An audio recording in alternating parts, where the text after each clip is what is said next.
অন্যান্য মাননীয় উপদেষ্টাবৃন্দ, সম্মানিত সেনাবাহিনী প্রধান, নৌবাহিনী প্রধান, বিমান বাহিনী প্রধান এবং সম্মানিত প্রাক্তন বিমান বাহিনী প্রধানগণ এবং উপস্থিত সুধীমণ্ডলী, আসসালামু আলাইকুম।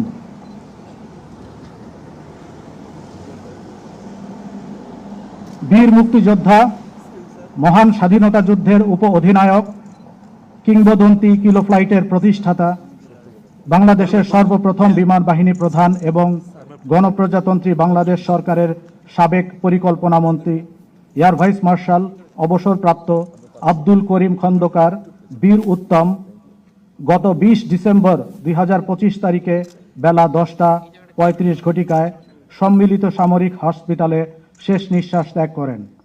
ইন্না লিল্লাহি ওয়া ইন্না ইলাইহি রাজিউন। আমরা তার বিদেহী আত্মার মাগফিরাত কামনা করছি এবং শোকসন্তপ্ত পরিবারের প্রতি গভীর সমবেদনা জ্ঞাপন করছি।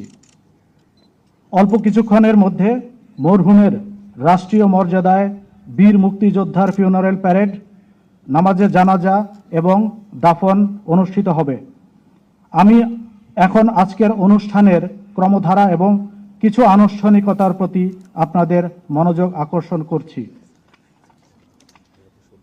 প্রথমেই মরহুম সহকারে পল বেয়ারাগন কর্তৃক মঞ্চের উদ্দেশ্যে ধীর গতিতে মার্চ, মরহুমের জীবন বৃত্তান্ত উপস্থাপন, মরহুমের নিকট আত্মীয় কর্তৃক পরিবারের পক্ষ থেকে বক্তব্য স্থাপন, মরহুমের নামাজে জানাজা পরিচালনা, মরহুমের কফিনে পুষ্পস্তবক অর্পণ এবং সবশেষে মরহুমের সম্মানে ফ্লাইপাস্ট।